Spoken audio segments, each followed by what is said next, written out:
Hey, my normies and non normies. Good afternoon, good afternoon, good afternoon. I hope everybody is doing good. I missed doing the live this morning. Partially because I forgot. That's definitely one. And I'm apologize for the noise in the background, which I already know Lyrical is gonna do her thing. She's gonna forget that you guys exist. So, and I had to use the headphones because the mic didn't work when I tried to come on here earlier. Or if it was working, it wasn't. I wasn't hearing it on my end. I did a skills lab this morning for my coaching program, and I was already not feeling too good. So after that, I was feeling a little bit better, but my chronic pain started to kick in some, so it left me like kind of drained physically, but mentally I was like, I'm ready to do this, I'm ready to do that. Physically my body was like, yeah, right. And you would have thought. And it made me forget completely that today was Wednesday.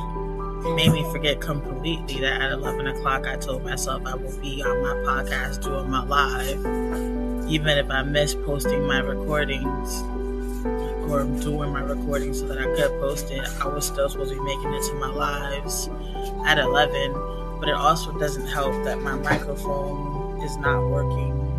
I have a shortage, and I proved that because earlier when I was doing my skills lab, we had a short, and then I had to disconnect the mic and do it with the laptop's microphone instead. So I have to try to get another microphone, which is why I did the crowdfund to try to see if I can get some donations to help me get the equipment that I need to really actually get my podcast where it should be if I had the financial means. I mean, all of my platforms could actually be better if I had the financial means that I needed to make them better. I could be giving out way better content than what I do now. But you gotta work with what you got. So this is what I got. This is what I'm working with. Me and Bev, I shared my headphones. So I just told her I needed it now so I could try to get this, up and running. I didn't want to miss another live because I already missed one. And that was because I wasn't feeling good. And I didn't want to miss another one because then it's going to become a habit. And it's going to be every time I say I'm going to do a live, I'm not feel good, and then I'm going to miss it. And I'm never going to do a live. And I don't want that to happen. Again, I think it's a part of the depression. I don't want my depression to think that's going to be an excuse. No, I'm not going to let it.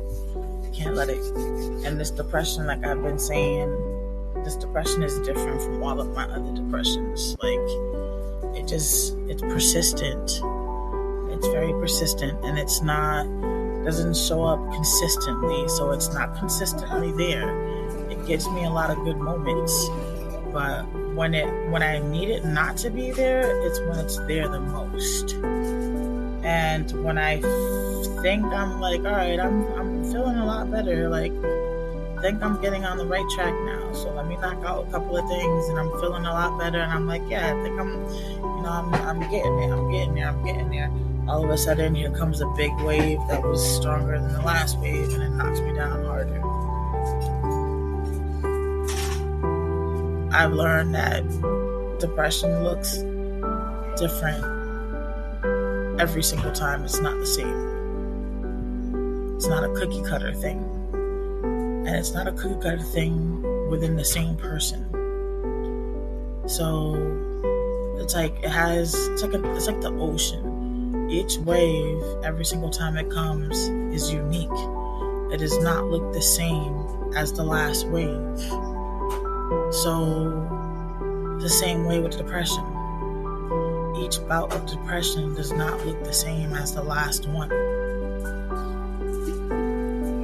So, what may have worked during your last depression bout may not work during this one. But what may have worked during the last 50,000 one before may work during this one. But I also learned that finding a way to maintain trying to stay above the water, even if it's just my neck, even if it's just up to my mouth, I'm still making it.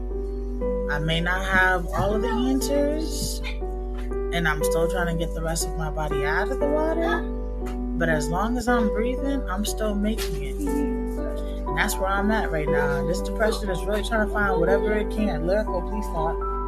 It's really trying to find whatever it can and really like suck me even more and more. But I refuse to let it win. But it did make me miss Alive at 11. So I am actually way later than what I would normally be. And I, for some particular reason, cannot find consistency when it comes to doing these lives. I don't know if that has anything to do with my mental health. I don't know if that has anything to do with, I don't know. I'm trying to get to the bottom of that. Because I personally feel like it may just be some mental thing where I'm trying to avoid something. I feel like I'm trying to avoid something. And I'm going to get to the bottom of it. And I'm going to keep on coming to these lives. And I'm going to keep on doing these lives. And I'm going to figure it out. This depression, I refuse to let it win. But I know it don't look the same as any of the other depressions. I know somebody out there knows what I'm talking about. Every depression don't look the same in the same person. And I know that. I thought depression, honestly, was just, you know what I'm saying, depression, you know? I've been depressed my whole life. But I never really took the time to pay attention to it. First of all, excuse me, podcasters, my normies and my non-normies, allow me 1 second while I recorrect my child.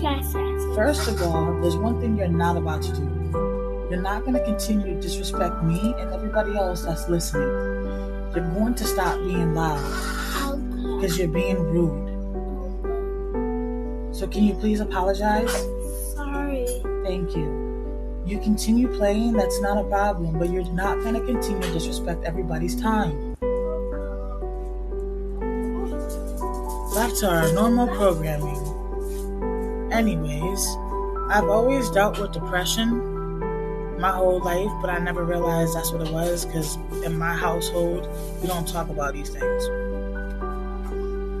My egg donor would not talk about none of that like that. Like my grandparents, we didn't discuss none of these things. So I didn't know I was dealing with depression per se. But I was always depressed. Now that I'm older, I can see that's what it was. Always kept myself in my room.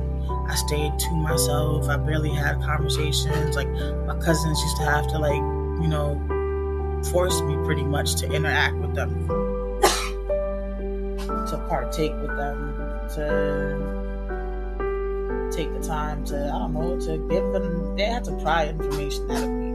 Unless I had my good days. When I had my good days, I was the one willingly, interacting with them, willingly looking for them, willingly, I can't find what the model was, willingly looking for them, willingly interacting, asking questions, enjoying time with them, whatever the case may be.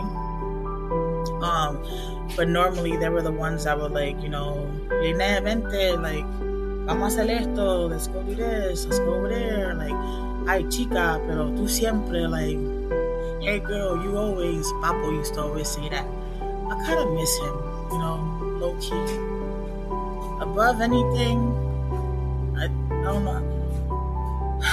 know where that just came from.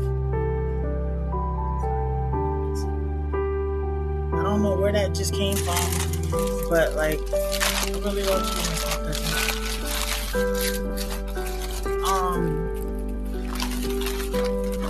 That depression is different, and I'm sorry, Bippa just distracted me.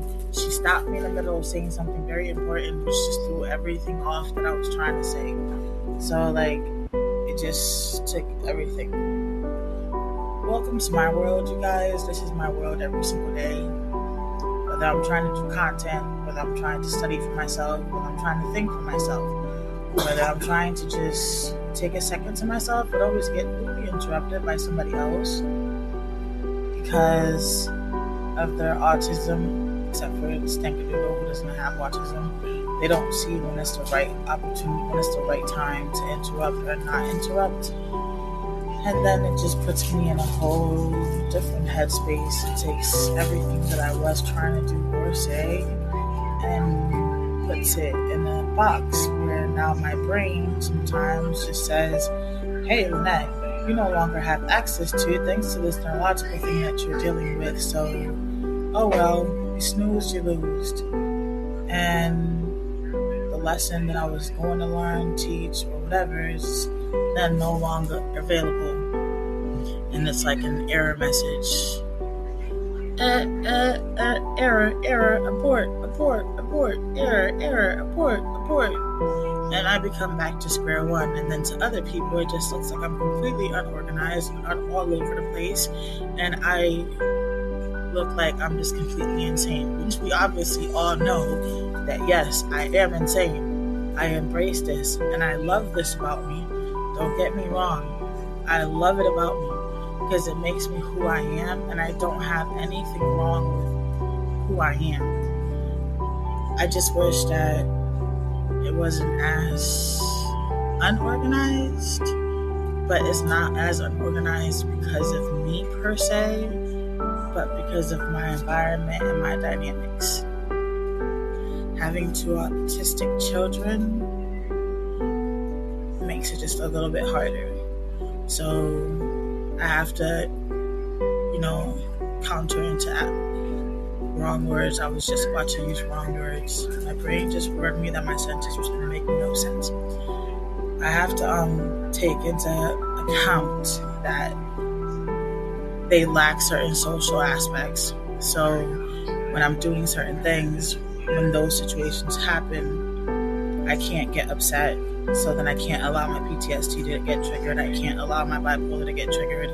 I have to then either be mad with the fact that everything that I just did went down the drain. So basically, like, the whole conversation I was just having was a waste because I didn't get to complete my point, or I didn't get to complete what I was trying to say, or on some occasions I didn't get to vent out the complete emotion so that I can release it and let it go. Or I can become mad and get frustrated and get irritated at the situation, get irritated at my situation, just walk around like an evil witch for no particular reason, because it's not like I can change it. It's not like I can make it any better, but then my kids will sense that. And then in turn, their autism will get triggered, and then they'll feel like they did something wrong, which they didn't, because it's not like it's something that they can control or they choose to. It's not like they're going out and saying, hey, let me do this on purpose, which puts me in a mental space where it's kind of like I feel like I'm being selfish. These are the things that I need to be mentally okay. These are the things that I need to survive. And I feel completely selfish. Or I feel like I'm feeling right now.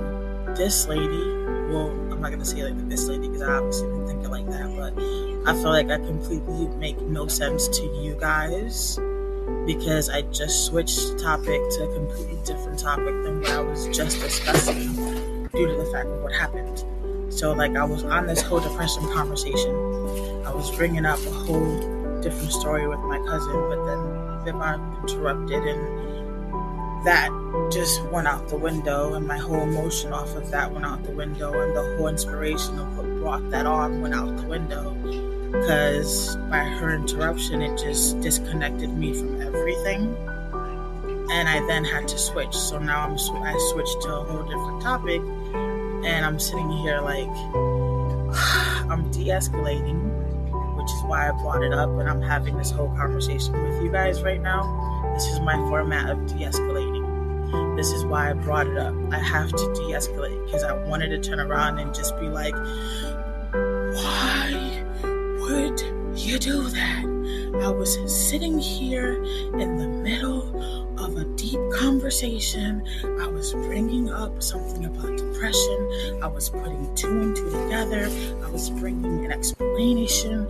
Like, I was bringing it to full circle. And why would you interrupt me at that time? Was it really that imperative for you to eat at the moment? Like, I mean, it's not funny, but I need to de-escalate. And because of her autism, I obviously don't want to make her feel a certain type of way, because it's not her fault. She did not obviously set out to say, hey, let me interrupt mom right now during her deep conversation, while she's bringing up an imperative point for her, when I know that she has this neurological thing going on, and I know that it's going to be difficult for her to, hold on to what she's saying. And obviously, I know this, so I'm trying to de-escalate with you guys, which is why I had to, which is why this whole conversation is happening. But in the process, it makes me feel selfish when I do it, because you guys as listeners, I'm sitting here I know they gotta sit here and be like, this chick is literally completely insane, because she was just talking about this and now we're over on this topic over here. You just crossed me over the bridge 50 miles away from where we were. How did you even get there? I was all the way over here and you took me all the way over there. But I had to de-escalate. Like right now, I'm shaking, because that's how bad I have to de-escalate. Because the bipolar in me, the PTSD in me, I'm so escalated. Even my breathing is very difficult, because the person that has always been brushed off by other people, especially by my egg donor and by people that I've been in a relationship with and things like that, the one that has always been ignored by other people and brushed off by other people and things like that, and what I do does not matter, or it's not important, or it's not relevant, got triggered. And it was kind of but that was imperative for me at that moment. This was extremely important for me, and you just basically are you kidding me? I understand that you have to eat, but was it that important at that moment? I was in the middle of, I had an emotion that I was opening up that I didn't even know that I didn't even realize that was there, and it was coming out at that moment. And you just stopped that emotion, and you just left me in the middle of this roller coaster. I'm at that peak, and you just took me and you just ripped me off of there, and you took me away from it, and now I'm escalated, and now I'm agitated, and now I'm shaking, and now I'm here with an open wound that I don't even know why it's opened, or where it came from, or why it exists. Nothing. I know nothing about it. So now I have to figure out how I'm going to de-escalate myself, how I'm not going to harm you, how I'm not going to, fall backwards, I've been trying not to do. I've been trying to fall forwards, and at the same time, not harm anyone else in the process, because now I have an extra wound that I didn't have before, and I don't even know what it is, at all, or I don't know if it's a good wound, a bad wound, if it's just a memory. I don't know what it is, because I never got to express it. I never got to feel it. I never got to do anything with it at all, because it was just coming from wherever, depths of my soul, I guess you could say. Usually when I do these podcast sessions, that's why it's difficult for me to put a title to them. This is why I'm sticking to this title, and I'm leaving it just at this title. When I'm with you guys, I give you guys my raw. I literally give you guys my raw, my inner me, my soul. I give you guys lessons that I don't even know I have to give. I come on here and I'm really hoping to help others, whatever it is, or however deep it may be. If I want to be able to touch others, I have to be willing to open as many wounds possible and heal them all heal them as well. And however that healing looks, and however that step is, I know that process can help somebody else at the same time. So in order for me to help, I have to go through those steps. So I give you guys my raw. Like, I'm not saying that I don't give my other platforms my raw, but it's a deeper connection. I don't know how to explain it. I don't know if you guys feel it, but I joke with you guys even in a different format. Like, and when the kids are around and they do their noise and their commotion, I don't know if you guys realize it kind of bothers me differently, because I kind of give you guys a little, the respect is different for me. It's different. You guys are like the PhD, like, the doctorates and the platforms for me, I guess you could say. You know what I'm saying? And it's kind of like, you guys deserve a little bit more than just going to the steakhouse. Oh my God. I don't know why. I just feel like there's more of a sophisticated ability of a platform when it comes to the podcast than there could be in any of the other platforms. And I think that when it comes to podcasts, people do look at it as a more sophisticated level than they do with any of the other platforms. And I believe that's why I kind of hold it on a higher level. So I try to, be as, transparent as possible, even though I'm transparent on all my platforms. But I try to always give as more relevant information, as much more raw feelings and emotions as I can.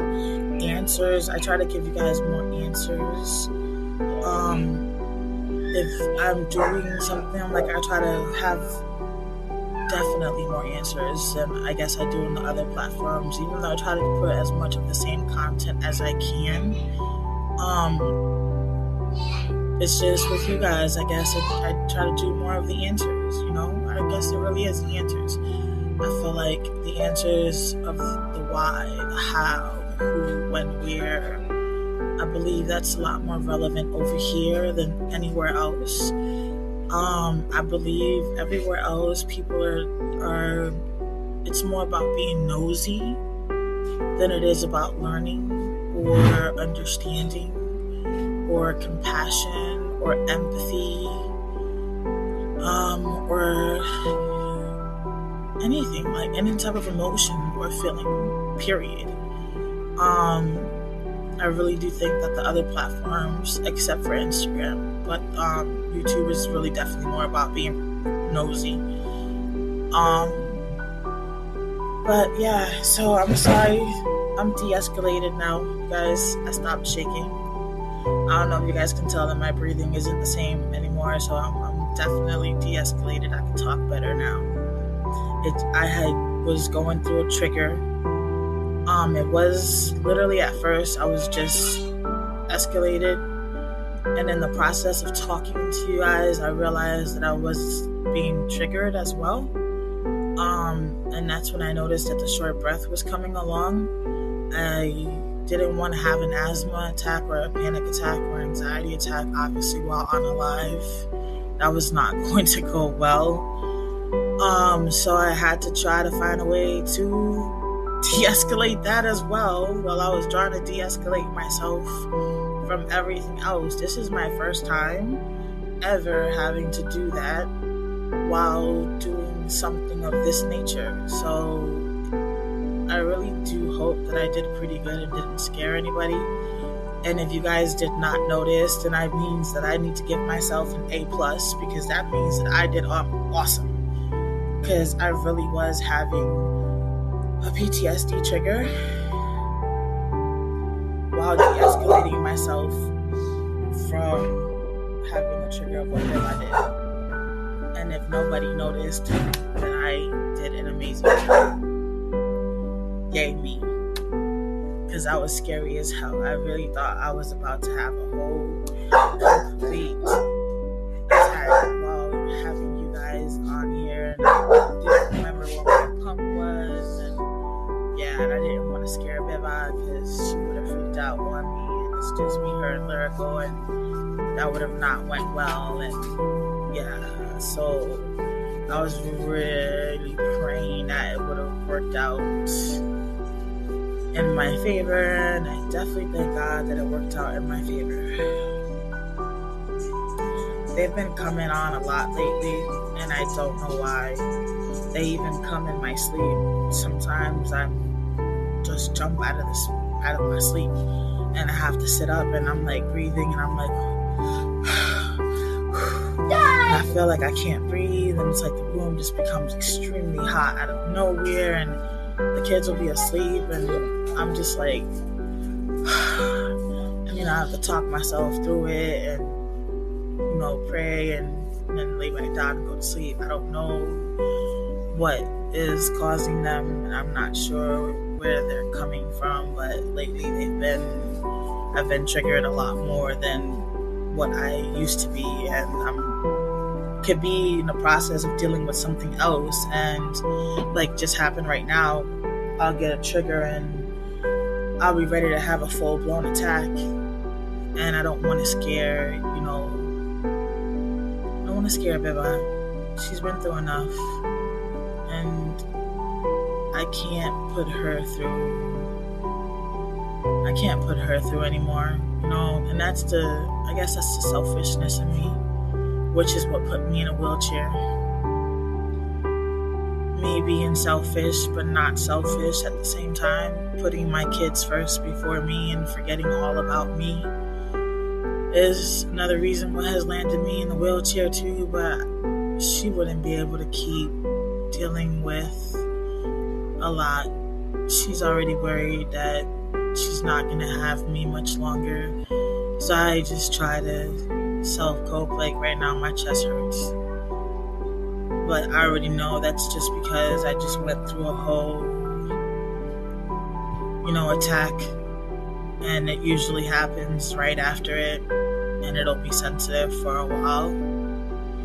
And if I'm being really honest with you guys, I'm on the verge of getting ready to have another one, hence why the conversation came back up again, and I am not sure why I'm ready to have another one. And I'm trying to find a way to avoid it from deciding to fully come back on. So I need to find a different topic. And if I get off with you guys, it's not going to get any better. So I need to use you guys as a distraction, but I'm going to have to find a different topic and at the moment my brain is not trying to cooperate with me, so I need to find something around me. I got this.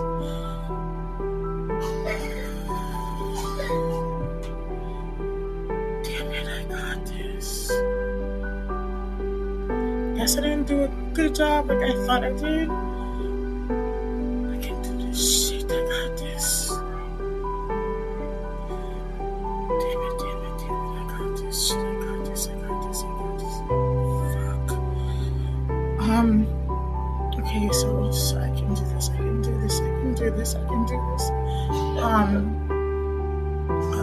Damn it, I'm drawing so many freaking blanks. So many damn blanks. I shouldn't have smoked before I started. Then maybe I wouldn't have so many blanks.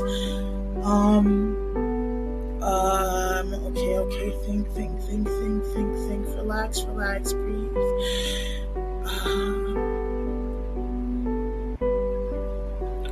I had an awesome conversation the other day. Okay, I got this. So yeah. So there's this friend that I have. We dated for a little while. We really didn't date for long. I call him Brooklyn. He doesn't like me calling him that, but that is the name that I have for him. And I actually invited him to come on the podcast with me and do an episode.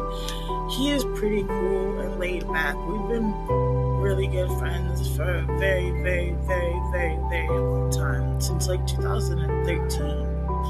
And he's hella funny. It's like he goes through the same shit that I be going through, but minus the leg situation, not the leg situation, but like on the mental aspect and the depression aspect, and the like relationship stuff and baby mama drama and stuff like that. He's pretty cool. He's a pretty cool dude. Like, I can say that. Like, I invited him to come on the podcast. Like, I really had a good time talking to him the other night. It had been a long time since we talked. Like, we hadn't talked in a while. I don't really talk much to people. Like, I'm not really a people person like that. Like, if I'm close to you, I'll talk to you. We'll have conversations, not on a consistent basis, but like I'll definitely enjoy and savor and embrace like the conversations that we have, and they'll mean a lot to me because you mean a lot to me. And again, like I said, I'm not one to have phone call conversations like that. Can you roll again for me? I'm not one to have phone call conversations like that, you know what I'm saying, with people. But I'm more of a like text message. And lately I've noticed I'm not even a text message person no more, but that's not good. It's the depression. The depression is taking me and it's making me isolate myself once again. And I can't keep doing that. Like, I gotta stop doing that. That's not good. But Brooklyn, which I know you don't like me calling that, but if you listening, oh well, so sad, so sorry. Love you anyways. That's always gonna be your name. Like, that's always gonna be your name. That's always gonna be your name, man. Like, that's always, it's always gonna be your name. You got it tatted anyways. Like, what's the difference? But I mean, it's tatted on your body, so I'm just saying. Why can't I call you Brooklyn? But anyways, I feel like you arguing with me if you are listening, but you need to stop. Yeah, so I'm invited him to come up on the show because he has some similar conditions like I do, and we vibe like when we talk. So I feel like y'all would really much enjoy having our vibe on the episode. We even talked about doing it on a live too. Plus, he's got a story to tell. You know what I'm saying? I feel like his story might help the next man, especially. Because I feel like my story might not resonate, with a male population. I don't know, but I feel like his story might help, the male population that is dealing with mental illness. I feel like his story might inspire, the next male, or it might give encouragement to another male that's dealing with issues, or that has problems with maybe even their baby mothers and how to deal with those type of situations. So that's why I invited him to come on the show, because I feel like we can vibe and get his story out there and inspire other people and make them feel better. And I don't know, I feel like it'd be kind of something cool to do. And that made me feel better. Okay, I feel better. I think I feel better now. I don't know what's going on with my PTSD, man. I really don't think my medications work. I really don't. But let everybody else tell it. Medication's good. I think I need to stick to my herbal trees. I think I need to. Mary Jane has never pretty much failed me. But I don't know what is up with my PTSD, man, or my depression. But this is not cute. This is not cute. This is not for everybody. This is not cute, man. This is not cute.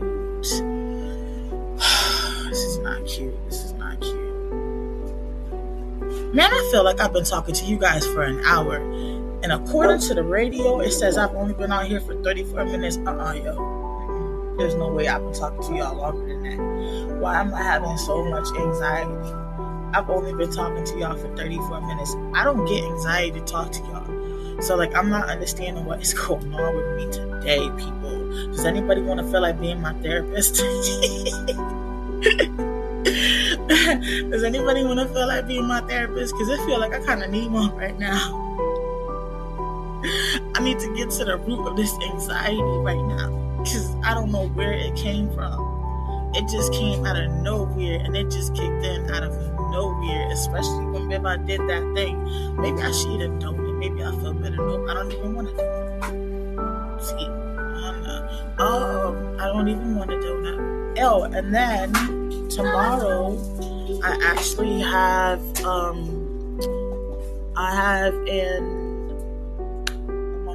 me think, what's the word? Oh, I am recording a podcast episode with Donna, which I had already put up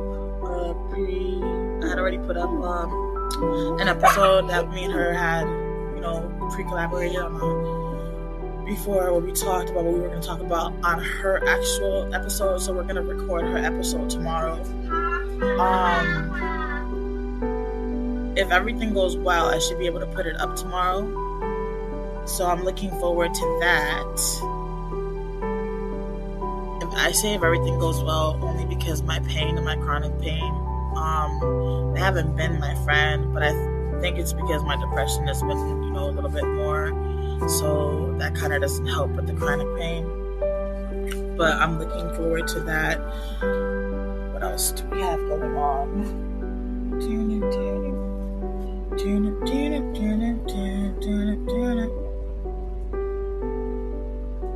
Lyrical Angel Toussaint, pull down your pajama. Again, you do not have pants on. Do not stand by the door. I'm sorry, y'all. This little girl be forgetting that she's only 3 years old, right? Yeah. But she has a body, okay? She has a body of a grown woman. And she keeps forgetting that she has crazy parents. And she be forgetting that she can't just go and do things that, regular, typical 3-year-old should be able to do, but because her body is way too developed. She literally is fitting in full size 10-12. And that.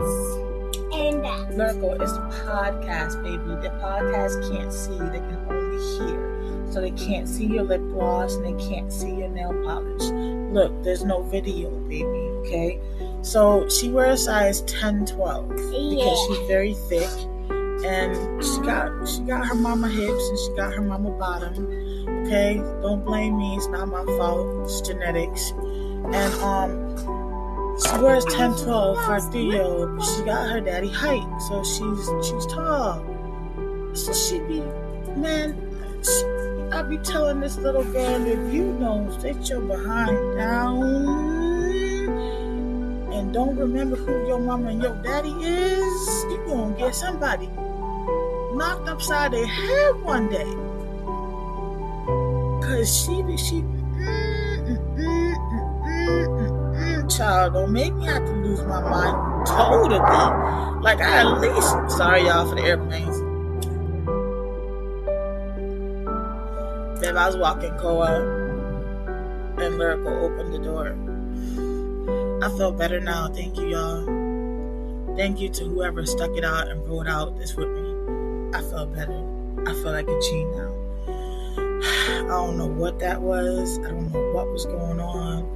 But, that was not good. That was not cute. Okay, and another conversation I need to have. I still need case studies from my coaching program. Ain't nobody email me. You guys don't love me. There's really no love out there. That is just so evil. Y'all ain't paying me. This is free. Ain't nobody email me to offer themselves. I mean, y'all don't want to better yourselves. I'm offering to help you better yourselves. I need some volunteers for my case study program. I need to have at least 6 people volunteer, but I'm only going to be able to pick 2 people out of the 6 people. And I will be coaching those 6 people for 90 days. Like, you don't feel like bettering yourself? This is being offered to you for free. I am literally going through a certification program to become certified duo in health and life coaching. This is not BS. This is legit. Why not take the opportunity that's being offered to you for free? There's no gimmick behind it. I have no reason to have a gimmick behind it. Like, I'm not one of those people. I don't like when people do that BS. I hate that BS. Don't offer me something for free and then down the line tell me I gotta pay you something or I gotta buy something. Nah. That's not what it is. You know me? That's not what it is. I literally am in need of 6 people to offer themselves. Out of those 6, I'll have to pick 2 that I can work with. And then the other 6 will go on my waiting list. And if I can work with them down the line, I'll already have them. You know what I'm saying? But come on, y'all. There's no love. Like, nobody wants to work on themselves. Y'all already perfect. Like, there's nothing that you need work with. Like, you just, you know what I'm saying? You're already there. There's nothing at all. I mean, y'all already perfect. Nothing. Not even on a nutrition level, because like I said, it's health and life. I can help you. It's for free. 90-day program.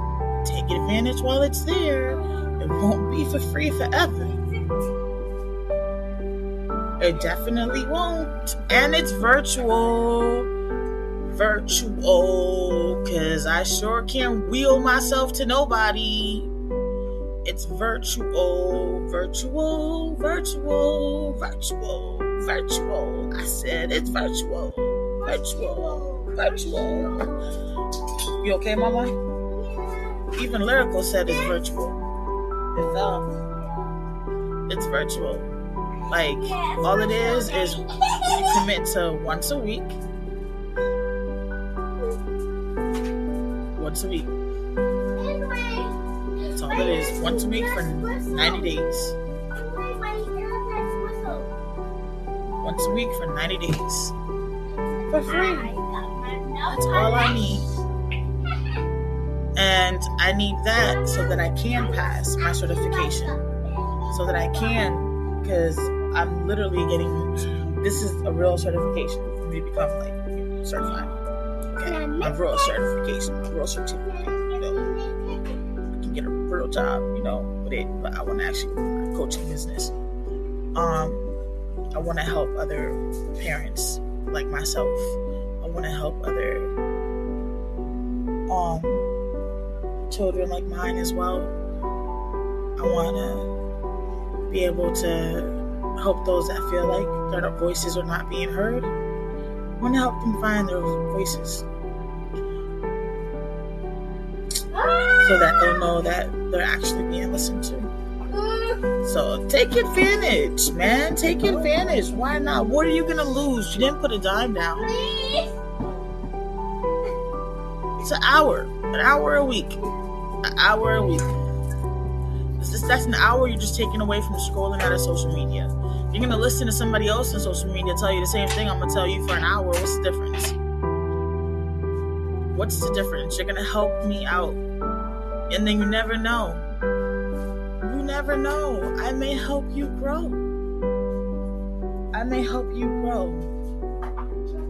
Only difference is it'll be consistently with me instead of scrolling for an hour and listening to random different people. And I may become your favorite person in the world. Because once you really get to know me, I am a sweet, lovable person. I'm a bitch. But I'm a sweet bitch. To those that know me. Only when you know me. And you get to understand the bipolar bitch. And you actually get to like the bipolar bitch.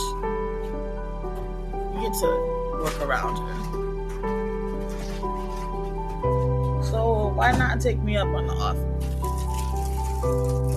You really don't have nothing to lose. And if you gained anything from it, then who wins? You do. You win. You having a new perspective in life. So send an email. Lynette, L for love, I for igloo, N for Nancy, E for Edward, T for Tom, E for Edward, H for Harry, at lifeasaSingleParentMentalIllness.blog.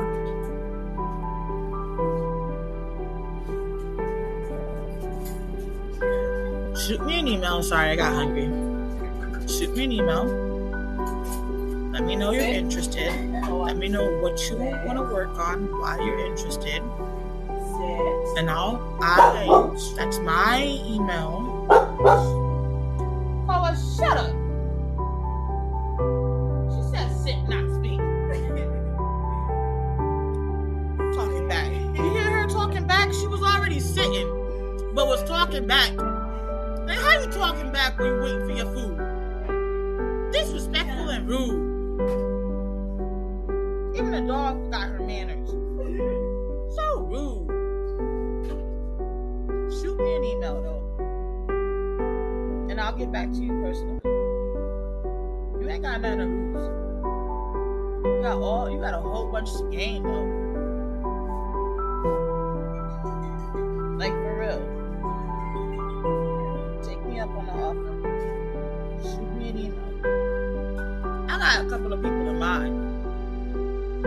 But my thing is, I want people that gonna take it serious, because I don't want to waste an hour of my time with somebody who's gonna then, I can't make it this week. They're not gonna take it serious, because then I'm wasting my time.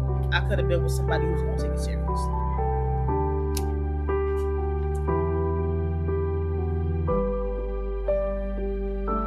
That's my opinion. Like, I already asked 2 people. They already ain't taking serious.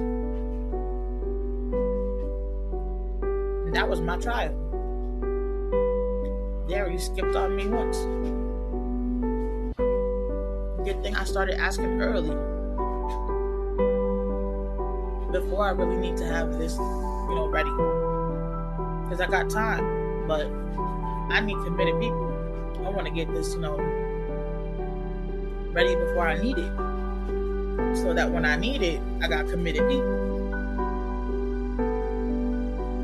It's not gonna hurt you. It's an hour of your day. It's virtual. It's not like you have to drive anywhere. It's not like you have to go anywhere. So, what is it gonna hurt?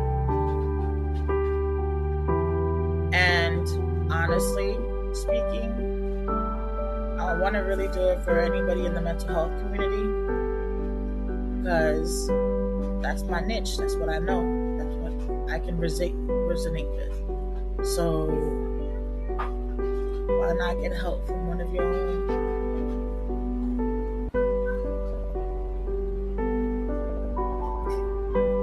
But if you don't have mental health, that's still cool. I think outside of the box. You never know what I can help you. I don't limit myself. I see things differently from other people because of the way my brain is.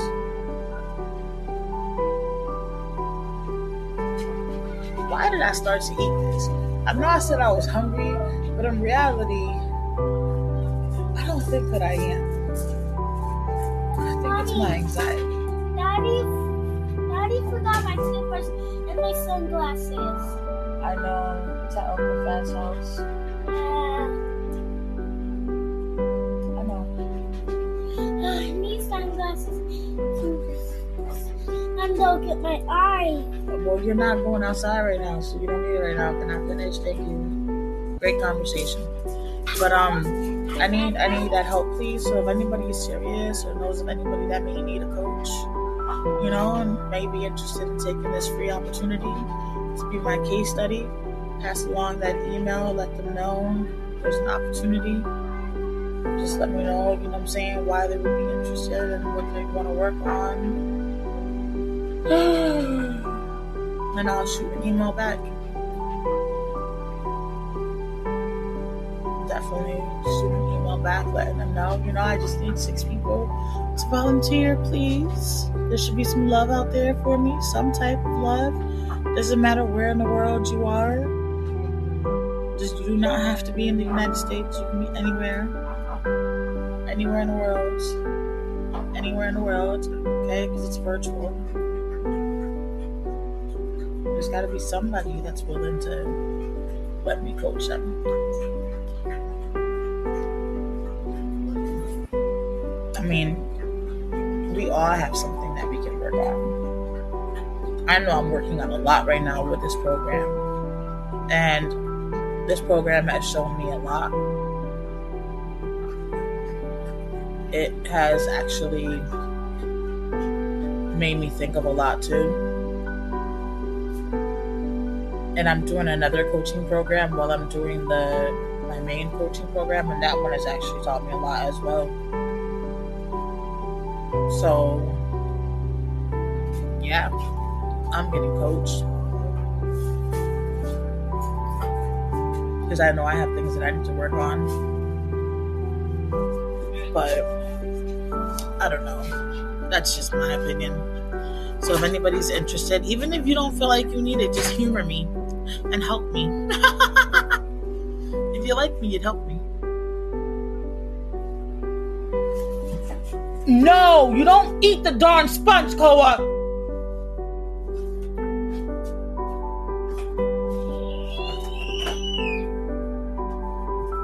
The other piece of the sponge is over here on the floor. Sorry, y'all. Koa decided she wanted to eat sponge. Oh, I dropped it there. Ah! But, let's talk about depression again. It don't look the same in everybody, and it don't look the same all the time. I'm trying to find a way to kick this depression, and I'm struggling.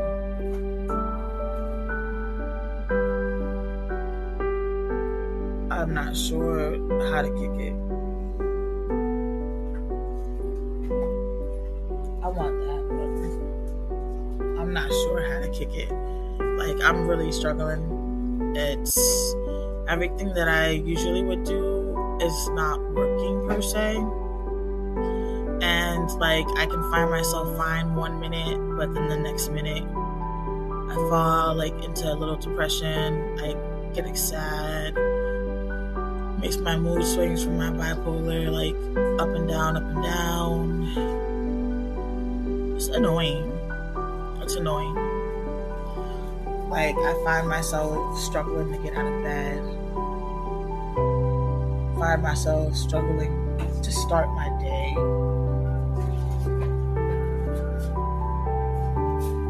And then my chronic pain.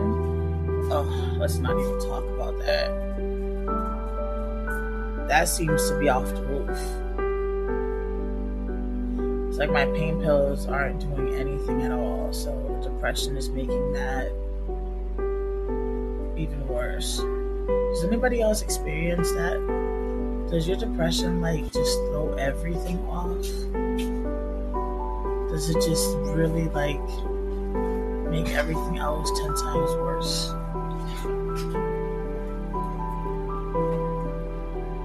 Like, I can have my bipolar be everywhere, but everything else doesn't really it doesn't get as all over the place. But I feel like when my depression is bad, everything really gets all over the place. I've noticed that one condition can affect everything else more than another condition can. I've noticed that. What else? I just know that this depression is really kicking my behind. And I think another thing that's kicking my behind this time too is I'm trying to become okay with ending up in a wheelchair by myself. Like, strangers want to talk to me about ending up in a wheelchair. But those that I love have yet to talk to me about ending up in a wheelchair. And that bothers me. Like, my support system has not had a conversation with me about ending up in a wheelchair. So, are they my support system? Because I have yet to process this, but strangers want to have this conversation with me, and they find my strength, which I don't find I have strength, because I don't think I'm dealing with it well. But they find my strength to be inspiring, but I find it to be an imposter. Because I don't think I'm coping. I don't think I'm dealing with it well. I really think I'm depressed because of it. I just think that I'm playing poker very well. I have a poker face on. And I may be portraying like I am surviving very well, but I'm not. Like, I have tantrums when I can't get up and clean or do something. I am 42 years old having tantrums because I cannot get up and do something for myself. That is not okay. But it is okay because no, it's not okay. Is it okay? Is it okay to be upset because I cannot no longer do something for myself? I don't know. Is it okay? Because I don't talk to anybody, so I don't know. All I know is that I beat myself up every day.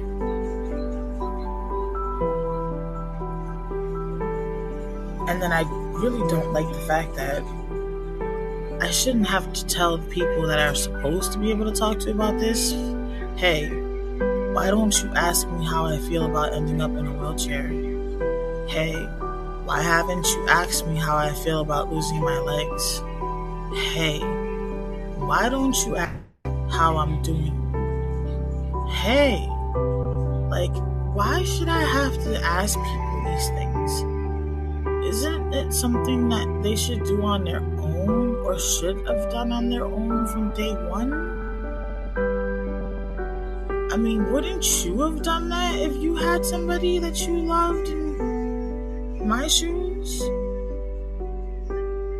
I have yet to have somebody go, hey Lynette, how are you processing the fact that you're ending up in a wheelchair? How can I help you process this? Like, everybody goes, if you need me, I'm there. I know all that shit. But it's not the same. It's like a forbidden conversation. It's like the elephant in the fucking room that nobody wants to fucking mention. So Lynette doesn't talk about it because she doesn't think you're okay with talking about it. But why the hell am I protecting their damn mental health? What about mine? Well, because Lynette is always worried about everybody else before herself. Why? Because Lynette always cares about others before she cares about herself. And where the hell did I get Lynette? In a damn wheelchair.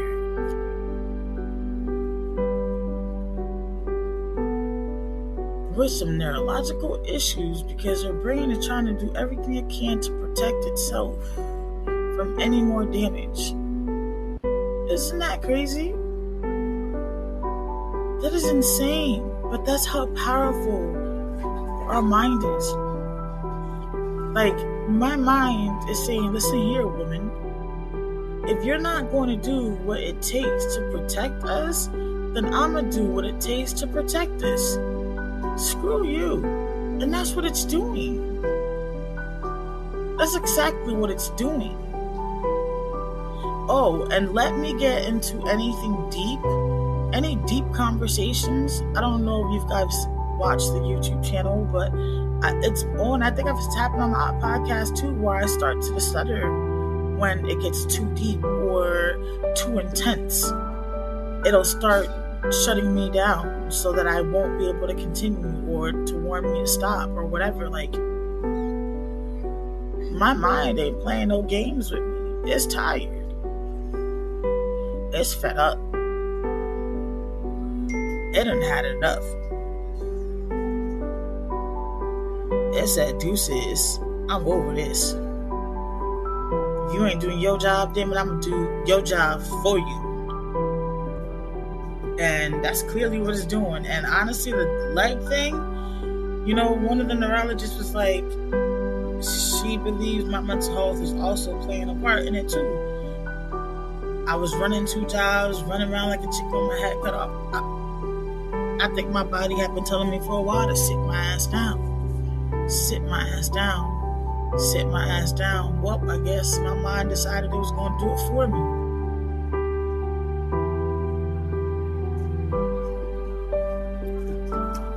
I'm just going to let that one sit there for a second.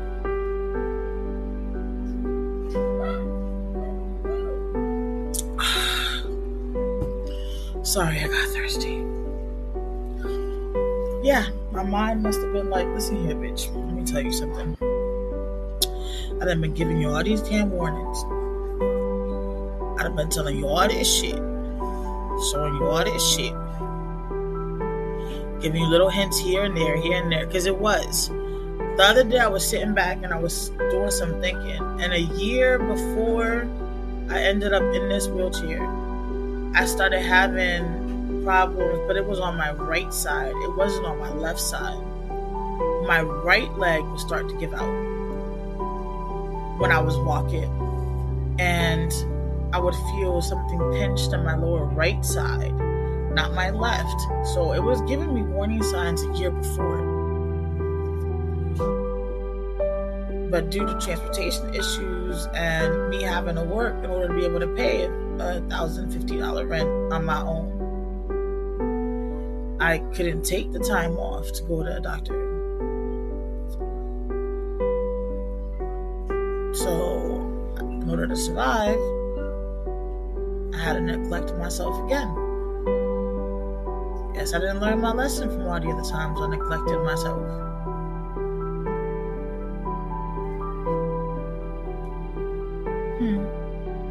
There's a little pattern there.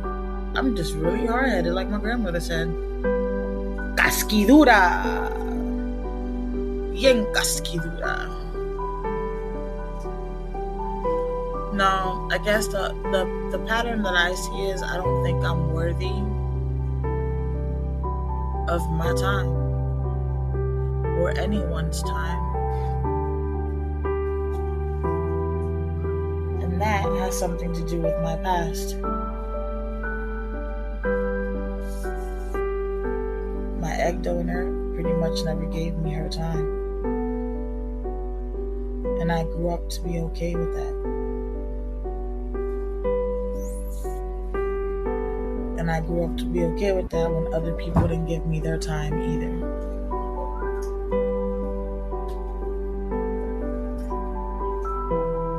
So I never made a big fuss about me or for me. I just kept going. But I would make the time for my kids, though. I would take, ironically, right? I wouldn't take the time out for me, right? I couldn't miss time out for me. But my kids hardly ever got sick. So I never really had to miss time out. They never really got sick. They have really good immune systems, believe it or not, even though they have their autism and everything else. They have a very good immune system. So I never really had to take them to the doctor for anything, except for their regular checkups. So, and during that time, I would usually kind of like schedule everything together, so I would kind of miss, only one time ordeal. So it kind of worked out well, but I slacked on me a lot. And then I also realized recently that the reason why I slacked on me a lot, I don't know who else may realize similar situations like this, or maybe after I tell you my situation, you may realize something like this. But I also realized that I slacked a lot because I wanted to be the opposite of what I had so badly. I wanted to be the opposite of my egg donor so badly that I felt guilty anytime I thought I was selfish. So let me explain. Okay. I never walked around with like, okay, so, how am I gonna explain this? Alright, so she always walked around with her nails done, her hair done, always looking, pretty top tip, and I walked around however. She always kind of put herself first, and then it was me. I walked around, so if you want to put it as an example of, she walked around name brand, I walked around Cowboys. So it was like that. And if it came to like going to doctors, she made sure she went. And then for me, it was always kind of like, well, I can't go, I can't miss work. There was always an excuse. There was always, well, so-and-so is going to take you. Well, but you're my mom. Like, why is so-and-so taking me? Like, you can go to work with the doctors and take yourself. So why can't you take me? There was always like an excuse for everything, but she didn't have an excuse for herself. So why, if you can take yourself, you can't take your child? I remember one time the doctor got mad, but whatever. So I wanted to be like the complete opposite. I wanted to always have my kids first because I did not want to do what she did with me. But I did it I just went overboard. Like, I literally completely forgot all about me, forgetting that in order for my kids to thrive, I also have to thrive. I neglected myself. I literally took it like being selfish was an evil thing. I took it like being selfish was a horrible thing. Like, it's not okay at all to be selfish. It's not okay at all to do anything for myself. Like, I can go shopping, and let's say if I'm going to shop at Walmart, right? I'll put in a couple of things for the kids, and I'll throw in a couple of things for myself. And then I'll look at the total, and I'll be like, damn, I don't think I can pull that off. That's too much money, but I know the kids need this, right? And let's say I know that I need, like, I have the least amount of clothes out of all of us. I barely have anything. But I'll take out my stuff before I ever touch any of their stuff. And I know that they have stuff, even though they need stuff. Like, we really need stuff. We really don't have clothes. But they have more than I do. So I know that I need, but I will feel real guilty if I purchase for myself and don't purchase for them. Doesn't matter how much the price is. Doesn't matter if it's $1. And then I was also one of those parents that it didn't matter if the kids were at school and I was off for the day. I wouldn't even buy myself something to eat. I would go home and just make something because I would feel guilty that I didn't have the kids with me. Instead, it'll be like, you know what? I'll wait till they get home and I'll just order dinner. And I felt better doing that than just buying myself like that Chinese food or that McDonald's or whatever it was, because they weren't getting it too, because these were privileges to us. That's a privilege. So it's a special treat. It's not something that we do all the time. So when I would do it without them, I would feel guilty. I would feel horrible. So I wouldn't do it. I would feel so selfish. Or if I did it, I always made sure to save some and bring home so that they can share it together, and at least they got some of it and I didn't feel guilty. You know what I'm saying? Because it's like, to me, that was being a bad mom. That was being a bad mom. Like, that was being a bad mom. I don't know why. It may have something to do with her. I'm not sure. But I just couldn't operate like that. I really couldn't. Sorry, I'm really thirsty. I just really couldn't operate like that. It's just like, it would really blow my mind. Only times I was actually selfish was when it counted, like my phone, whether it was a computer, because I worked from home, where I was going to school, but the kids had their computers, so like I was, hey Cola, I wouldn't feel horrible because they had what they needed, so like, things like that. But outside of that, like, no, yeah, like I don't know why I just can't put myself before the kids. But this year I told myself I'm gonna stop doing that. I need to start learning to put myself before them so that I can be better for them, so that they can strive better.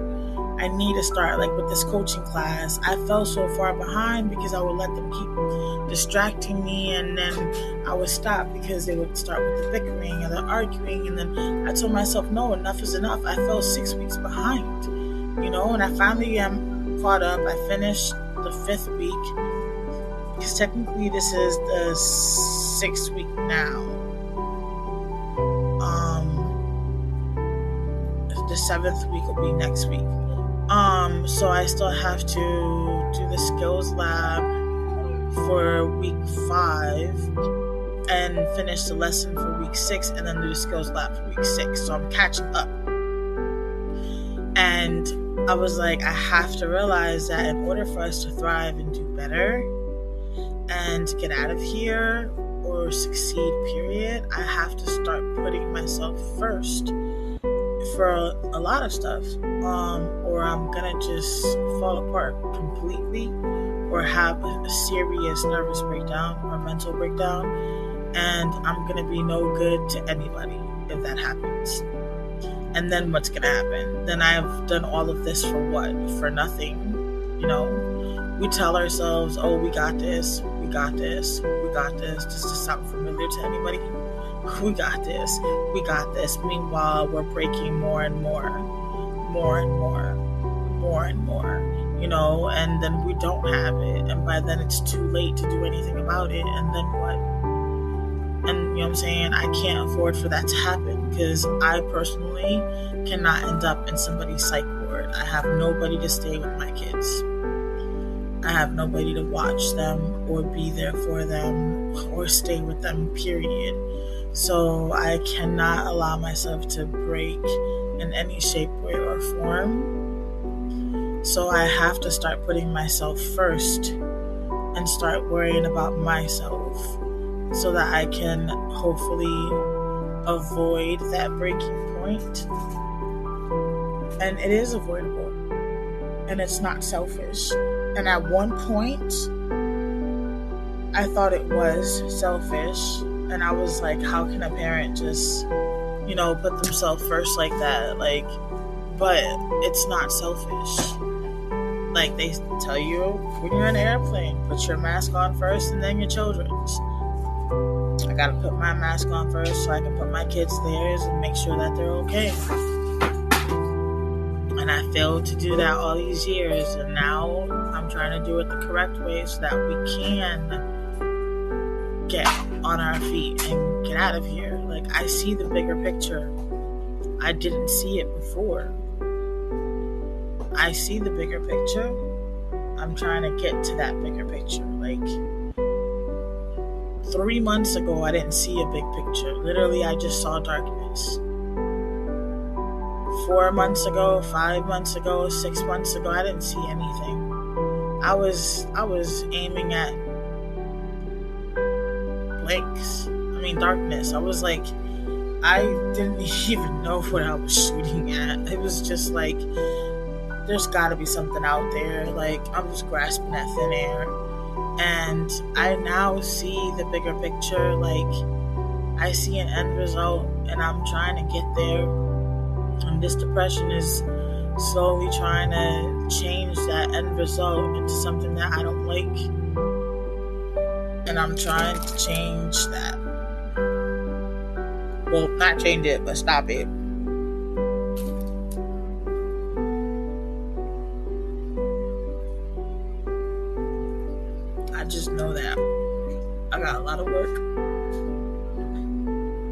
enjoying this walk with my coaching program that I'm doing.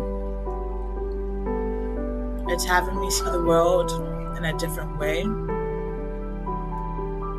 Within that program is when I really realized there was a lot of times I should have put me first, and my outcome may have been different, but you live and you learn. Now I can help others maybe avoid the same mistakes that I made, by showing them and helping them understand what I didn't understand, what wasn't taught to me, what wasn't explained to me. And even with my own mental illness and my own mental health, I didn't understand it. I didn't know what I was dealing with. I didn't know how to process it. I didn't know what I was going through. And honestly speaking, I wasn't even open to therapy. I was going to it, but I wasn't really utilizing it. I wasn't receptive to it like I should have been, so it wasn't working like it should have. But I was also dealing with therapists that weren't receptive to me, and that's what made therapy not as welcoming as it should have been. But if I would have had a coach maybe back then, I feel like that would have helped a little bit more. It's not like therapy, it's nothing like therapy, but it would have helped me to see where things were going wrong and where I could have made changes at, where I could have fixed things, or what I needed to do. I would have been more receptive. I would have seen a lot more than, but you live, you learn. Make changes. It probably would have helped me with Bevon Delano a lot more, because I kind of blame myself a lot with Bevon Delano. I feel like I didn't push hard enough to get that autism diagnosed earlier. And if I would have pushed harder, if I would have questioned more, if I would have, and they would have gotten that diagnosed earlier, I could have helped them a lot earlier. Maybe we would have really definitely done way better with school. They could have gotten so many services sooner. I mean, things would be so different for them now if that last piece that we knew there was something missing, but we couldn't pinpoint or put together what it was. If I would have just kept pushing and pushing and pushing and pushing and pushing, and I would have gotten it, things would have been so much more different for them now than what it is. But I can't beat myself up for what if. I mean, it's gonna always nag me. All I can do is forgive myself for it and move forward and keep pushing, to try to get them whatever services they can get now and help them, to, moving forward. But I blame myself, I knew there was still more. I definitely knew there was still more, because there were still just extra things that I just couldn't put together that was different and just made no sense to me. And it didn't go with any of the diagnoses that they had. If I would have pushed, I could have gotten it. We could have gotten it. We could have definitely gotten it. But I'm just happy that we have it now. But it's not an easy road. Everybody's struggling a lot. She's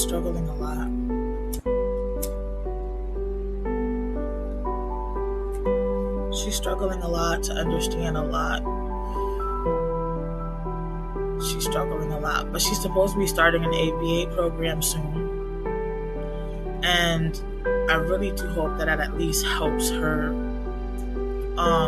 Because now that she knows, and I told her that she doesn't have to, hide, because she was telling me that when she was younger and she would do the stimming, she would get teased, so she used to force herself to stop And it would take a lot out of her whenever she felt the need to do it. So I had a really long conversation with her a few months back, and I was like, Bella, don't ever not be you. Don't ever not be you. Don't ever feel that you have to force your body. You know what I'm saying? Don't ever not be you. So now that she feels free to hum whenever the urge kicks, stim whenever, like whatever it is that her autism, decides that it needs to do, she does it now, and she feels free and comfortable to do it. I was like, how did you even cope for so long? She was like, it was hard. It was very hard. She was like, that's why sometimes some of the outbursts and some of the other problems that she would have were because of that.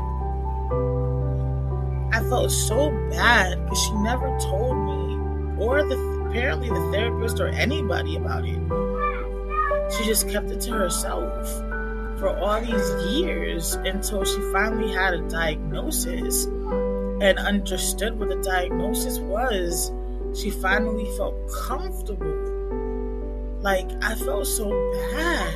You were alone with this for all these years when you didn't have to. It was okay. It didn't make you a weirdo. It didn't make you any different. It didn't mean lyrical. I gotta not tell you inside. It didn't make you any different. It didn't make you a weirdo. Like, and now whenever it happens, she freely does it. And sometimes it's really bad. Sometimes it's really bad. She'll be shaking really bad out of nowhere, and she'll stutter. She'll stutter like a little kid. And again, I blame myself because I feel like if I would have pushed a little bit further, and I had her evaluated twice. So, and SSI evaluated her as well, and nobody put it down.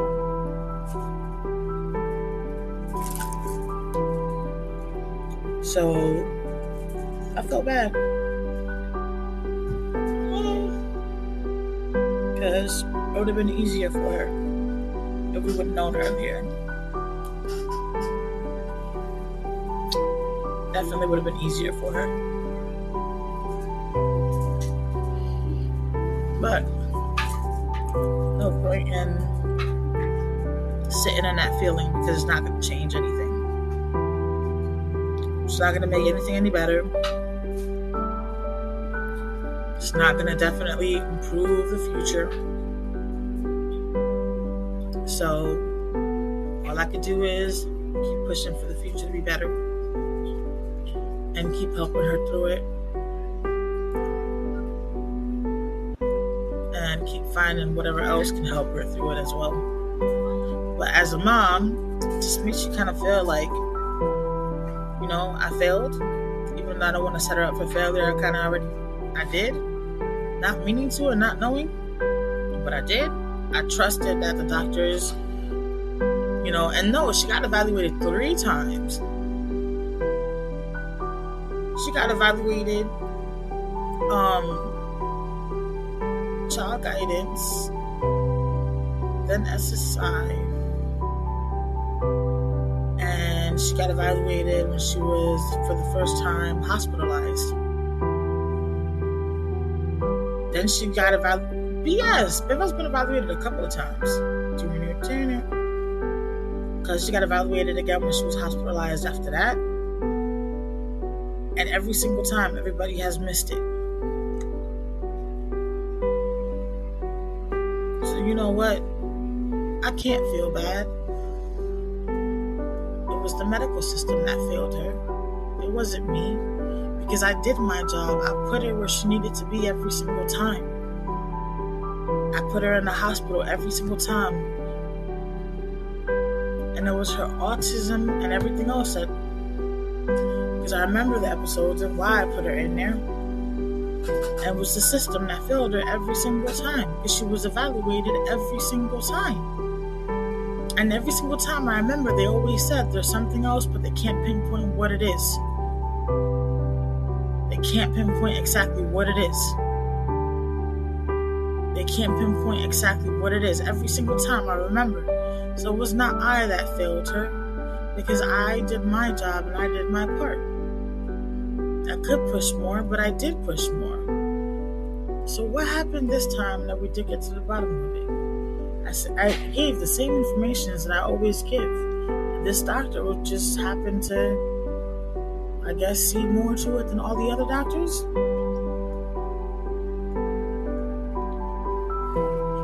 Is it because we came to a whole other state and they like to diagnose autism down here more? I don't know. I really don't know.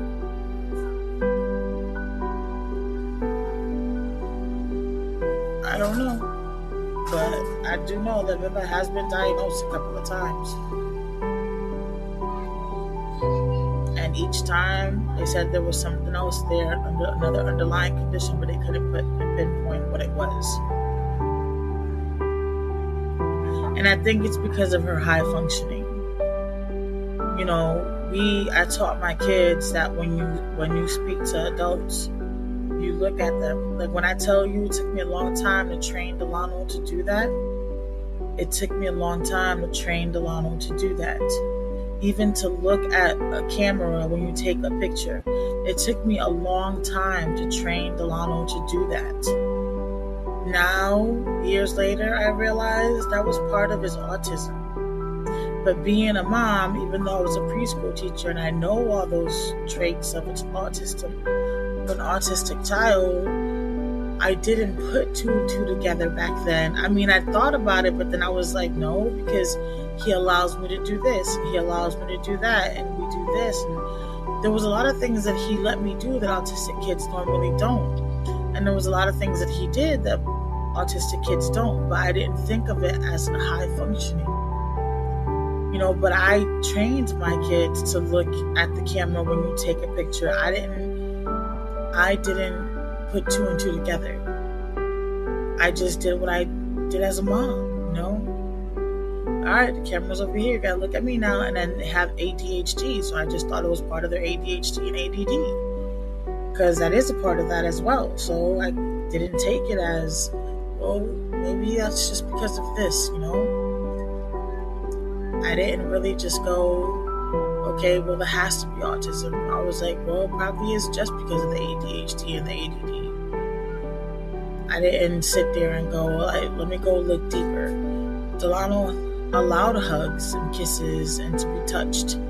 You know, he cuddled with me. Most autistic children prefer not to be, you know, touched.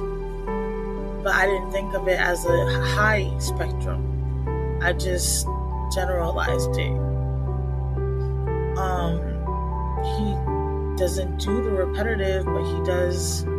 There's other signs that he does have that I didn't put two and two together with as well. You know, like Delano still cannot tie his shoes. And that's part of the autism spectrum as well. He cannot button his pants. He cannot button a jacket. He struggles with it badly. All of that's part of the autism spectrum.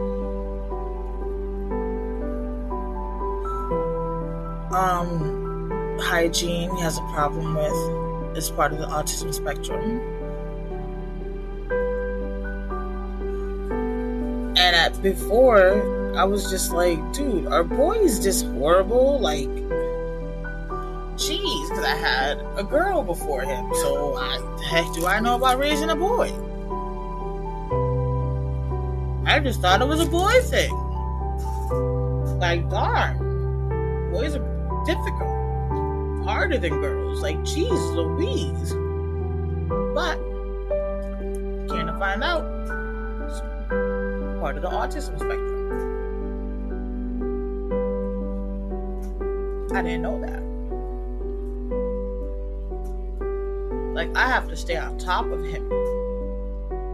Me and Bevon.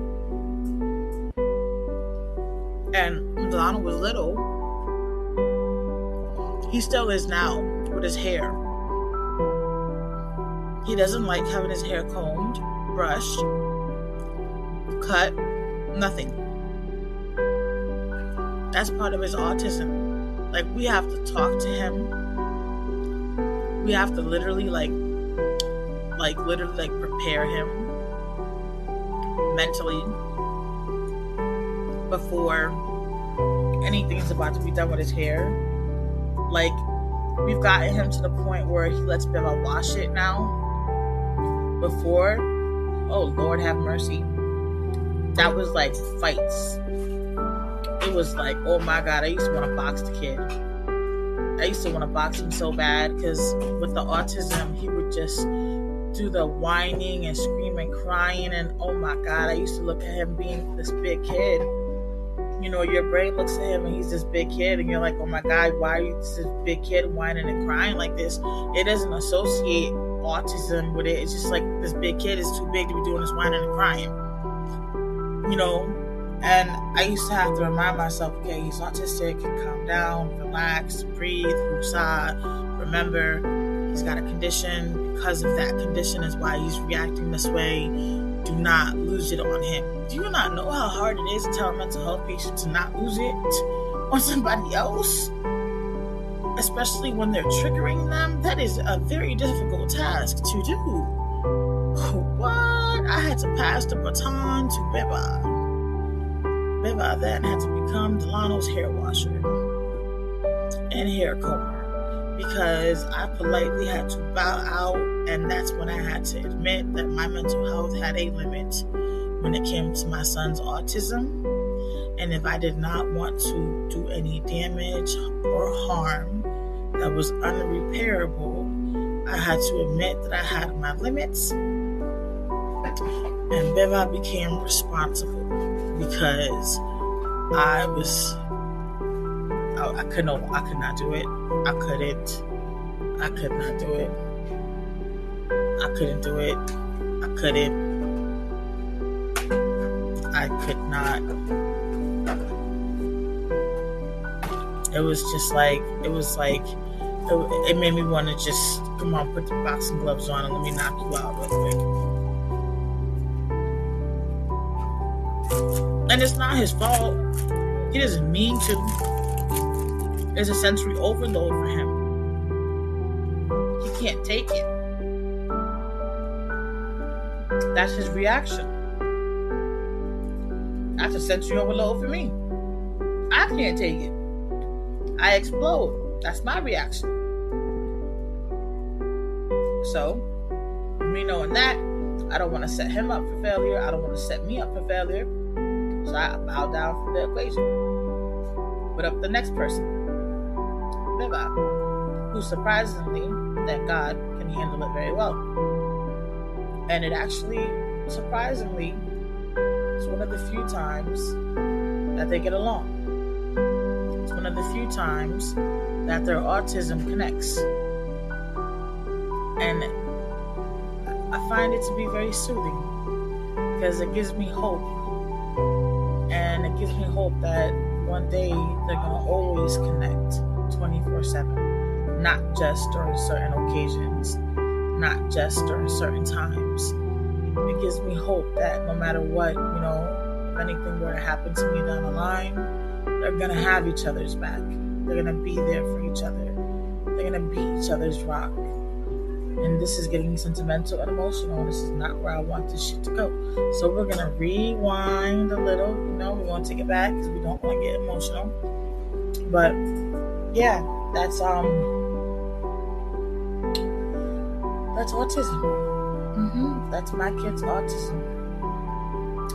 Yep. Because of their autism, both of them, they clash. They don't have the best relationship. But when they have those moments, man, I cherish them. Like, I really love it. And my household be at peace. Oh, it'd be awesome. It'd be awesome. But I've been talking to y'all for too long. I didn't mean to be out here for this long.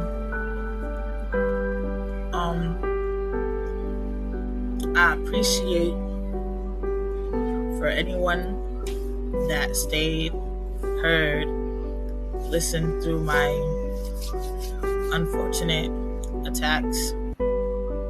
I apologize non-apologetically me for having them. Do not know what transpired, but it meant a lot for those that stayed and, were there while I was trying to get through them. It meant a lot that y'all were there, and I appreciate it big time. I do hope that y'all think about, my case studies and think about stepping outside that box and allowing me to help you guys become better you.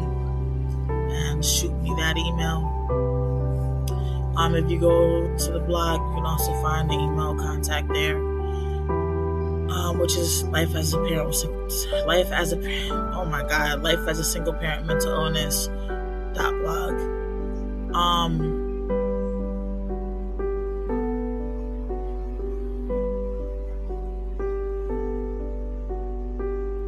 Wait, I just lost my train of thought. OMG, I'm sorry, y'all. I just went out my window. Just went out my head. But think about it, and I do hope that you guys have a beautiful, blessed day, and make it count, for tomorrow ain't promised. No one make yesterday jealous. Deuces.